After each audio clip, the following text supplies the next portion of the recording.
नमस्कार दोस्तों, मैं हूं ममता तिवारी और आप सभी का स्वागत करती हूं मेरे चैनल ममताज वे में।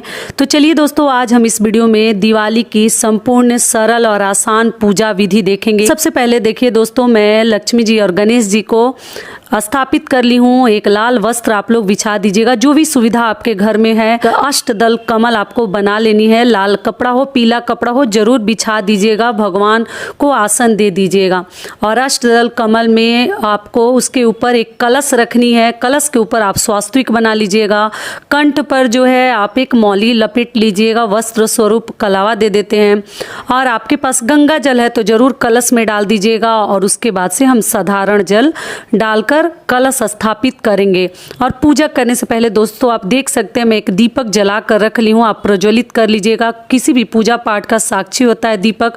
और हमें कलश में क्या क्या डालनी है, तो पान, सुपारी, पैसा, हल्दी, एक फूल, हर चीज में डाल दी। और एक दीपक जरूर अलग से आप लोग प्रज्वलित करके शाम के समय ये पूजा हम करते हैं। पूजा का शुभ मुहूर्त क्या है वो भी मैं आगे आपके लिए वीडियो डालूंगी, ठीक है। तो ये सभी चीजें मैं कलश में डाल दी। पान के पत्ते का डंठल आप लोग निकाल लीजिएगा। और ये आम पल्लो है, इसके ऊपर मैं पहले से ही देखिए सिंदूर वगैरह और हल्दी लगा ली हूँ, आप लोग जरूर लगा लीजिए। हम यहाँ पर एक स्वास्तिक का निर्माण करेंगे, तो आप लोग चावल से स्वास्तिक बना लीजिएगा। और ये छोटी सी गौरी गणेश जी मेरे पास है, तो इनको भी मैं पूजा में शामिल करूँगी। पान के पत्ते के ऊपर आप लोग गौरी गणेश जी को स्थापित कीजिएगा। अगर आप चाहें तो जैसे हल्दी और सुपारी से भी गौरी गणेश जी का निर्माण कर सकते हैं, मतलब बना सकते हैं। और अगर आप नई मूर्ति खरीद कर लाए हैं तो केवल उसकी भी पूजा कर सकते हैं। तो देखिए मैं स्वास्तिक के ऊपर हल्दी डाल दी, इसके ऊपर मैं चावल रखी हूँ।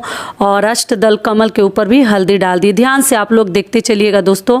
और आप चाहे तो श्री कलश भी रख सकते हैं, आप चाहे तो दीप कलश भी रख सकते हैं, चाहे तो इसके ऊपर नारियल भी रख सकते हैं। टोटल आपकी इच्छा है, ठीक है।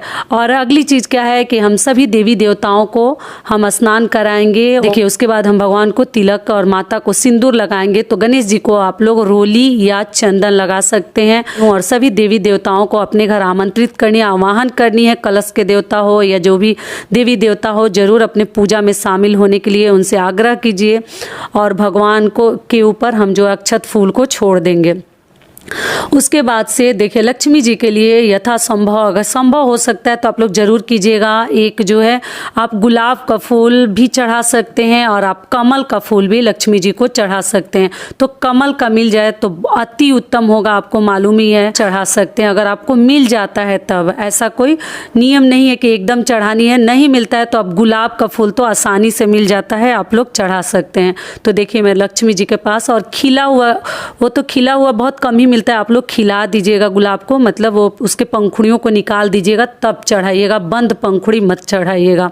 और इधर दो माला, दो हार है फूलों का, तो मैं भगवान को चढ़ा दी, माता लक्ष्मी और गणेश जी को चढ़ा दी। के बाद हम जनेऊ चढ़ाएंगे और उसके बाद से हम धूप बत्ती दिखा देंगे। और दोस्तों आप लोग से एक छोटी सी रिक्वेस्ट है, अगर वीडियो पसंद आता है तो चैनल को पक्का सब्सक्राइब कर दीजिएगा। आगे भी मैं वीडियो डालूंगी तो उसके नोटिफिकेशन आपको जल्द से जल्द मिलेंगे। और देखिए दोस्तों, आप चाहें तो 5 दिया मिट्टी के जलाकर यहाँ पर प्रज्वलित करके आप लोग चौकी पर रख सकते हैं। लेकिन मैं यहाँ पंचमुखी दिया रखी हूँ, हर दिवाली में मैं इसी को प्रज्वलित करती हूँ। और साथ में मिट्टी का भी मैं प्रज्वलित करती हूँ। तो ये दीपक में जला कर रख दी। और लक्ष्मी जी के पूजा में या धन्वंतरी देव के पूजा में कोशिश कीजिएगा कि एक नारियल आपको जरूर भगवान को चढ़ानी चाहिए, अर्पित करनी चाहिए। कलावा लपेट कर या स्वास्तिक बनाकर भी चढ़ा सकते हैं, ठीक है। अगली चीज़ क्या है कि धनतेरस के दिन जो भी चीज़ें आप खरीद कर लाते हैं या दिवाली के दिन जो भी आप अपने घर में आभूषण हो, चांदी का सिक्का हो, वो उस दिन दिवाली के दिन, या बर्तन हो, उसके ऊपर आप लोग तिलक लगा लीजिएगा। और फिर माता लक्ष्मी को हम समर्पित करेंगे।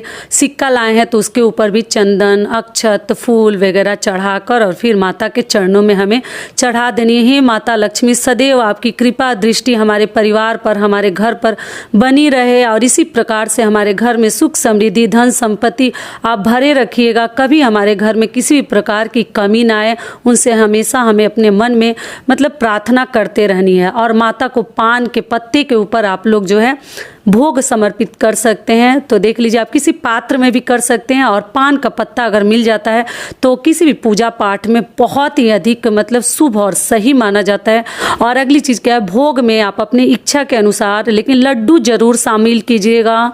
लक्ष्मी जी के पूजा में, गणेश जी के पूजा में, दिवाली के पूजा में, और बतासे और ड्राई फ्रूट्स में आप कुछ भी ले सकते हैं। टोटल आप लोग देख लीजिएगा। और अगली चीज़ देखिए दोस्तों, और पहले दिखाना चाहिए, और इत्र सब पूजा पाठ होने के बाद माता को हमें सुगंधित करनी है। लेकिन मुद्रा जरूर किसी भी पूजा पाठ में हमें चढ़ानी चाहिए कि हमारे द्वारा जो कुछ भी कमी है वो भरपाई के लिए हम दक्षिणा चढ़ाते हैं, अगर कुछ नहीं चढ़ा पाए हैं उसके लिए, ठीक है। और आप जो भी चाहें यहाँ पर पैसा, रुपया, धन संपत्ति, अपने घर का मतलब तिजोरी से निकालकर गहना गुड़िया सब कुछ आप भगवान को चढ़ा सकते हैं लक्ष्मी पूजा के दिन।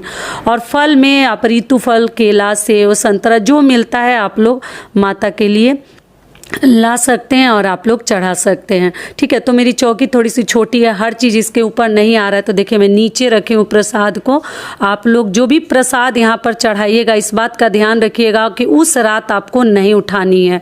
और माता के भोग में हमें ये धान का खोई, खील, लावा इसको बोला जाता है। ये चीज़ क्या है दोस्तों कि देखिए, जो भी आप धनतेरस के दिन खरीदारी करते हैं बर्तन या जो भी सोना चांदी, तो कुछ उसमें से एक दो निकाल कर आप जो धनतेरस के दिन भी चढ़ा सकते हैं। और जो भी बर्तन, झाड़ू, हल्दी, ये सब चीज़ें जो खरीदें उसकी पूजा आप लोग दिवाली के दिन जरूर कर लीजिएगा। इसके ऊपर देखिए मैं जल का छिड़काव कर दी हूँ। इसके ऊपर तब हम पुष्प चढ़ा देंगे, पुष्प के आगे हम सिंदूर से टीक देंगे, तिलक लगा देंगे। 5-5 जगह आप लोग लगा दीजिएगा। बर्तनों की भी पूजा जरूर कर लीजिएगा, क्योंकि उस दिन बर्तन की पूजा और माता लक्ष्मी के साथ करना बहुत अधिक शुभ माना जाता है। और एक चीज़ ध्यान रखिएगा दोस्तों कि आप लोग ना, जैसे जो दिया जल रहा है भगवान के सामने, वो पूरी रात दीपक जलनी चाहिए, बुझनी नहीं चाहिए। बीच बीच में तेल आप लोग भर दीजिएगा। दिवाली के पूजा में धनिया और हल्दी और नमक जो भी आप खरीद कर लाएंगे जरूर उस दिन चढ़ा दीजिएगा, साइड में रख दीजिएगा फूलों के साथ, और माता के सामने रख सकते हैं, ठीक है। ये और झाड़ू की भी पूजा, अगर आपके पास झाड़ू है नया खरीदे धनतेरस के दिन, तो आप लोग दिवाली के दिन उसकी पूजा कर लीजिएगा, ठीक है। और इसी में हम माता का खोइछा भरते हैं। तो आप चाहें तो पीला कपड़ा पर भी भर सकते हैं, या ऐसा कुल्हड़ वाला आपको मिल जाता है, ये मिलता है दिवाली के मौके पर, तो इसी में हम लावा से माता की खोइछा भरते हैं। और आप जो है हल्दी और थोड़ा सा दूर्वा डालकर हम माता के सामने दिवाली के दिन रख देते हैं। और दिया पूरी रात देखिए जलनी चाहिए। लास्ट में देखिए हम एक बार सभी देवी देवताओं का आवाहन करेंगे। और लक्ष्मी जी के पूजा में आप लोग आरती भी कर सकते हैं और घंटी भी बजा सकते हैं। किसी प्रकार के डाउट में आप लोग ना रहें। तो आशा करती हूँ सभी बातें अभी आप लोगों के समझ में आ गई होगी। अब चलिए आगे जानते हैं दिवाली की पूजा का शुभ मुहूर्त क्या है। दिवाली पूजा का शुभ मुहूर्त है 31 अक्टूबर दिन गुरुवार को हम लक्ष्मी जी की पूजा करेंगे। शाम को 6:26 से लेकर रात 8:32 पर आप लोग पूजा कर सकती हैं शाम को। और निशिता काल में जो रात्रि में पूजा करते हैं, जो व्यापारी और मुनीम लोग करते हैं, कुछ लोग रात्रि में भी करते हैं। तो आपको बता दूं रात्रि का शुभ मुहूर्त है 11:40 से लेकर और देर रात 12:31 तक आप लोग दिवाली के दिन लक्ष्मी जी की पूजा कर सकते हैं। ये मैं लक्ष्मी जी की आरती भी कर दी। तो ये वीडियो मेरा यहीं तक का था, कैसा लगा जरूर कमेंट करके बताइएगा। फिर मिलती हूँ एक नए वीडियो में, तब तक के लिए नमस्कार, धन्यवाद।